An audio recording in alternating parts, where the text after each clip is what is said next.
here we are, 9 days out. You mentioned the Jaguars hiring Doug Pederson. There are still 3 vacancies to go. 6 jobs filled. The Dolphins, Texans, and the Saints still looking for coaches. Doug Pederson was a guy, Peter, who was just kind of lurking. I never got the sense he was a serious candidate anywhere. You know, before the season ends, you hear his name a few times. You hear a lot of names a few times. And then the interviews start, the jobs start to get filled. And Pederson was a guy that I thought was going to get left out in the cold. And, you know, up until Byron Leftwich has his candidacy, which seemed red hot at one point, subside, there wasn't even an opening for Pederson to get one of these jobs. And now he's got one. Mike, do you have me now? I do have you now. Oh, good. You know, yesterday I was talking to a Jacksonvillian and an employee of the organization, and I said, where does your head coach thing stand? He said, I think it's going to be Doug Pederson. And I said, why? And he said, because they want to make absolutely sure they get the quarterback right. So, obviously, if that's the case, then it's Doug Pederson over Byron Leftwich. It's Doug Pederson over Bill O'Brien. It's Doug Pederson over all of the quarterback meisters. And I have a feeling that it's going to have a lot to do with how he managed Carson Wentz / the whole quarterback situation, the whole quarterback mess, Wentz, Foles, you know, everything that happened in Philadelphia until the bitter end, obviously, with Nate Sudfeld and that debacle. So, Mike, I think it's logical, but it's also going to throw another gigantic log on the fire of the Brian Flores dispute, which is now at 6 head coach hires, every single one of them a white male, and right now 29 head coaches in the NFL and 1 black person as a coach. So to me, it just is another looming headache. Nothing against Doug Pederson, but it's just another looming headache for the National Football League. Now, Doug Pederson won a Super Bowl 4 years ago with the Philadelphia Eagles. It was stunning that he was fired, and we know what teams do in theory when they vet candidates. They try to get answers to questions, especially when there are past situations that went south. And as I remember it got kind of rocky between Pederson and Wentz down the stretch. And there was a report at one point, and I think the report was a little ridiculous on its face, that the two never even communicated, never spoke to each other for 6 weeks. Number one, I don't know how in the hell that happens. I don't think that physically is possible on a football team between coach and franchise quarterback, even after he's been benched. And number two, after that report came out, people were sending me clips and images of the two men next to each other post the point where they supposedly weren't talking to each other. So unless they just chose to stand about yay far apart and just look at each other and not say anything, they were talking to each other. Mike, I think all of this stems from the fact that he got crossways not only with Wentz, but with the front office of the Philadelphia Eagles. And look, if you coach for the Eagles, you understand that that Jeffrey Lurie is going to be very involved in the draft. He is going to be looking at the players, a lot like what Jerry Jones does in Dallas. And if you are a part of the Philadelphia Eagles, you are going to know that they take analytics very seriously. And so you had better take analytics very seriously. Here's the one thing I always thought was funny about the Eagles and Doug Pederson getting crossways, or whatever made-up word I just made up. You know, it's so strange because who was the coach who was at the head of the parade, who was leading the charge for weird calls, for going for it on 4th down? Who was that guy? That was Doug Pederson. He was like the hero of the movement, with no sign in his past that he ever had been that guy. So, and Philly Special and all the other examples of this. And Mike, if I can just tell you, here's Philly Special right here. This is Doug Pederson, Trey Burton to to Nick Foles. But, to me, I just think what this is, quite honestly, is a team that is at the bottom of the pile, trying to buy a little bit of the Super Bowl magic and trying to have Doug Pederson basically take this quarterback, under his wing. Can I just tell you one quick story about Trevor Lawrence? Sure. So the last week of the season, and this is why if I'm a coach, I really want to get aligned with Trevor Lawrence. Maybe not get aligned with the, everything else in Jacksonville, but at the end of this season, in the last week of the season, Trevor Lawrence went around the locker room before the game against Indianapolis and told everybody and on the field, we are not losing this game. It was the first week all year, what I'm told, of real overt vocal leadership, consistent leadership from Trevor Lawrence, who everybody in the organization loved, but he hadn't been like this. And so he just said, hey, listen, we are not losing this game.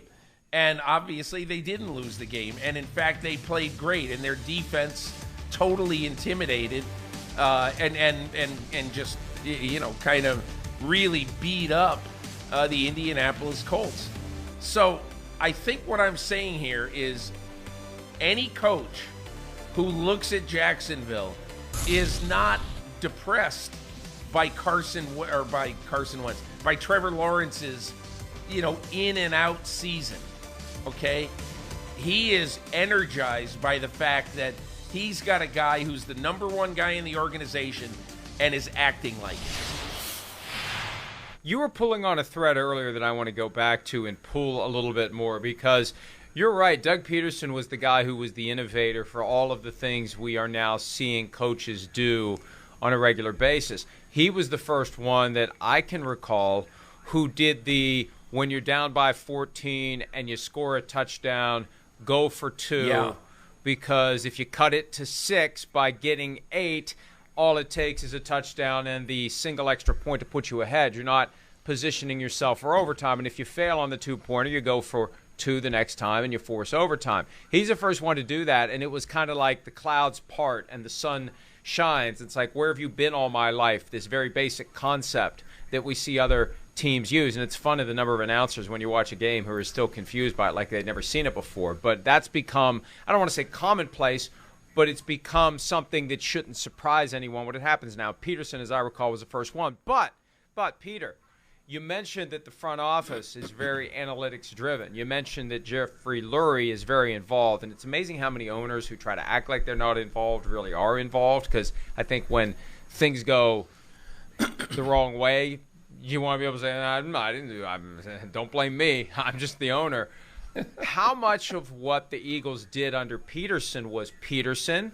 How much of it was others saying, this is what we're going to do? Because by now we know all of these head coaches have on their headset the analytics guru who is telling them when to go for 2, when to go for it on 4th down, or at least providing input. For some coaches, I think it's a little more mandatory than it is for others. But I'm curious how much of it was front office telling Pederson, and if that's the case, how much of it will it be front office in Jacksonville telling Pederson, and will he be the same as he was, or will he be different? I think that it's going to be, that's one of the questions at the press conference. What I would want to know, and whenever I talk to Doug Pederson, I'm going to say, you guys led the NFL in going for it on 4th down in 2016. You led the NFL in going for it on 4th down in 2017. And, Mike, they were pretty efficient, too. 30 out of 53 in those 2 years. So, does that continue? Does he, even though he's out of Philadelphia, does he continue to want to call plays like that and to be aggressive like that, especially with a lesser team than he had in Philadelphia? So we'll see. But I think that's a really, really interesting question. Personally, I hope he does it, because here's a question for you. I don't know what the percentage is on 30 out of 53, but it's pretty good. And if you're successful on something 30 out of 53 times, with games on the line in many cases, I mean, think about that, Mike. That is essentially almost twice every game you're going for it on fourth down. That's well above even recent history in the NFL. So to me, I think that's the Doug Pederson I want in Jacksonville. 56.6%, thanks to the calculator on my phone. Another industry scrapped and scuttled. First it was big calendar, then it was big camera, now it's big calculator. Big calendar. All dead. All dead. Thanks to the devices we carry around that have it all in one thing. You mentioned that of the 6 vacancies now filled, 0 minority coaches, 1 black coach in the entire NFL, 2 other minority coaches, Robert Saleh with the Jets and Ron Rivera in Washington. Byron Leftwich, 8-9 days ago, it felt like had this job. At one point, Mike Jurecki, a respected longtime reporter, radio host covering the Cardinals, suggested very strongly at one point that it was Byron Leftwich plus Adrian Wilson, Cardinals executive, former Cardinals safety, as a package deal with Jacksonville.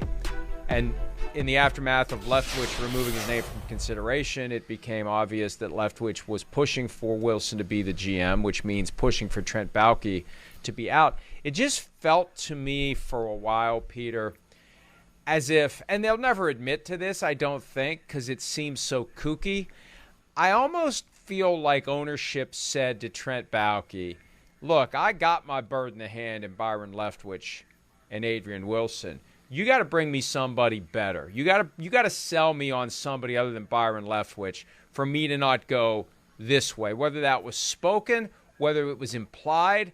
I kind of feel like that's what the last week and a half has been.